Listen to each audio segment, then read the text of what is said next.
What's up, guys? Look, week 2 of the lanyard series. If you want to see what's on my lanyard, stay tuned. We're going to go through the whole thing. This segment is brought to you by the all-new Realtree Timber. What's up, guys? Look, we are back. We're in the duck call room, and this is the second video of the What's on My Lanyard series. Last week, Stone started it off. Look, we'll drop a link in the description down below if you want to check out what's on Stone's lanyard. But now it's my turn to show you what's on my lanyard. It's going to be a little different than Stone. Stone hunts with Phil and them almost exclusively. They hunt in the woods or wood adjacent down there all the time. But me, I hunt a lot of different stuff. If you watched the last 2 falls with us doing this, I hunt a lot of WRP.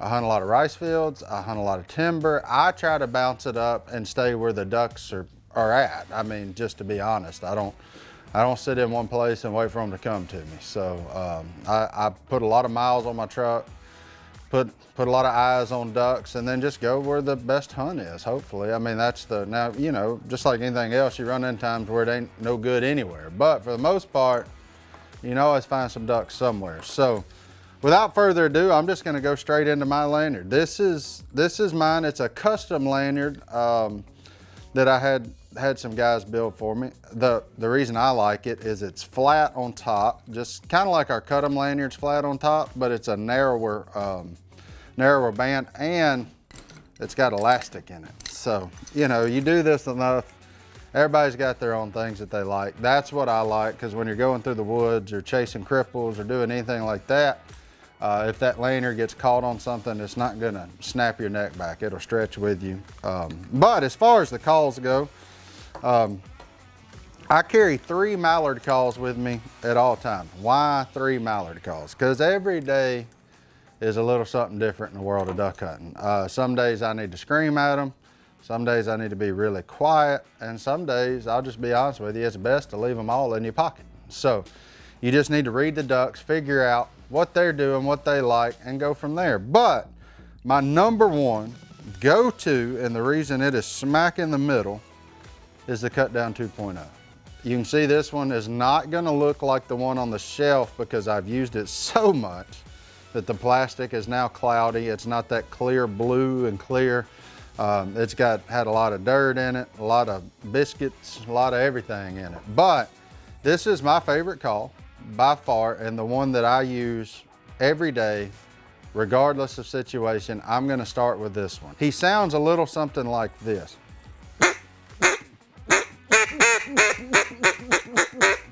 So you can hear that rasp in it. You can hear that it's pretty easy to blow for a cut down style call.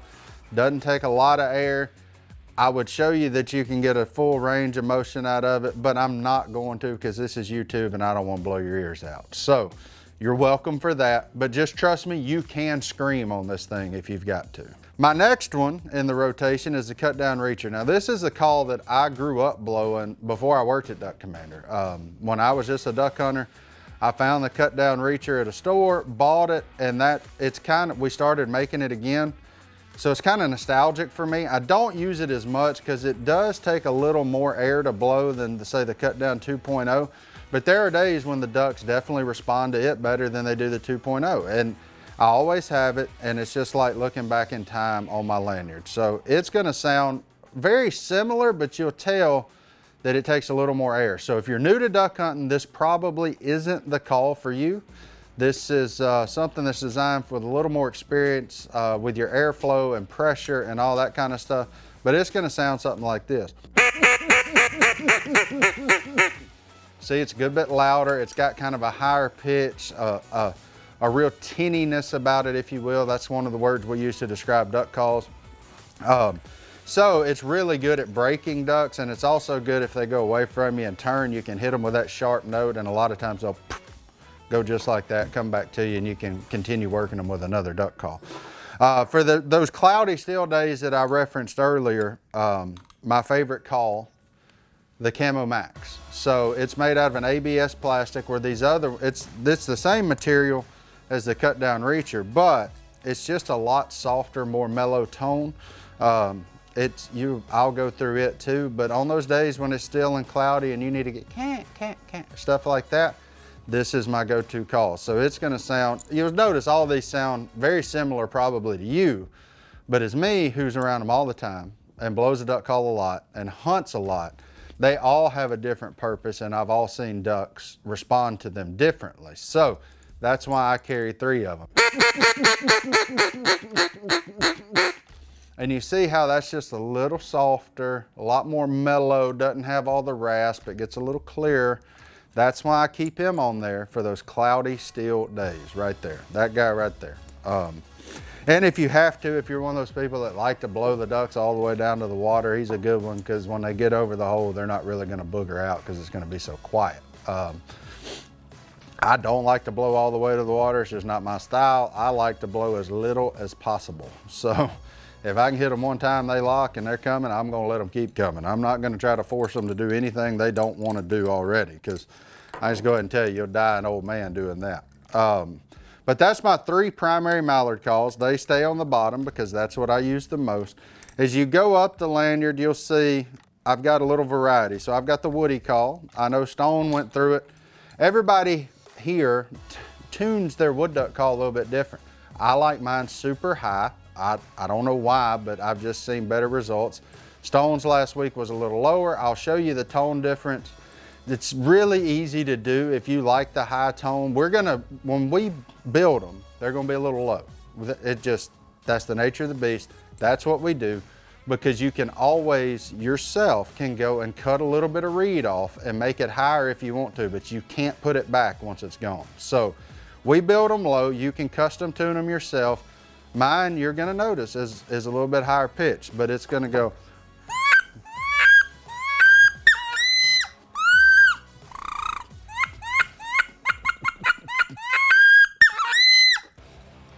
That's what woodies do when they're sitting on the water, when they're happy, when they're chasing each other around acorns and feeding and all that kind of stuff. But you'll notice if you do go back and watch Stone's video, mine is much higher than his. But this is what I found works for me. But I've also seen his work for him. I've sat right beside him while he's called in woodies. Guys, this thing is just like anything else. Personal preference plays a big role into what you have confidence in around your neck. I have confidence in this. Try it out, do some things, order some extra reeds. See if you like it high or low, if that's one of your go-to calls. But just play with things, have fun with them. You know, we sell extra reeds for super cheap, basically for the price of the stamp that it costs to get it to you. So if you need that kind of stuff, we got you. I noticed one thing that I thought was weird that Stone didn't have on his lanyard was a teal call. But then I got to thinking, they don't really kill a lot of teal down at fields. They don't see a whole lot of them.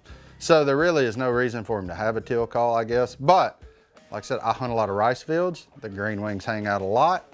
The WRP, green wings love that. So I'm always gonna have a teal call. I may be biased, and I'll tell you this right now, I think I'm a way better teal caller than I am a mallard caller. So she's gonna sound something like this.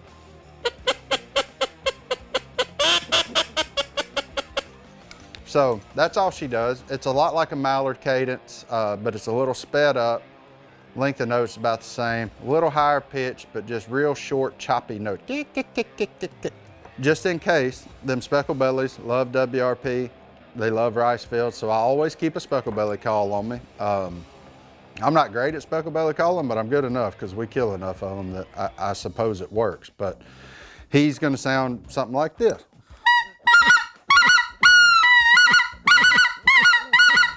So there you go, that's the specklebelly call. And the last call that I have is a 6-in-1 whistle. So where Stone chooses to carry the mallard drake call, I carry the whistle because it's a lot smaller. I've already got enough stuff on my lanyard. I don't need another big piece of equipment on there.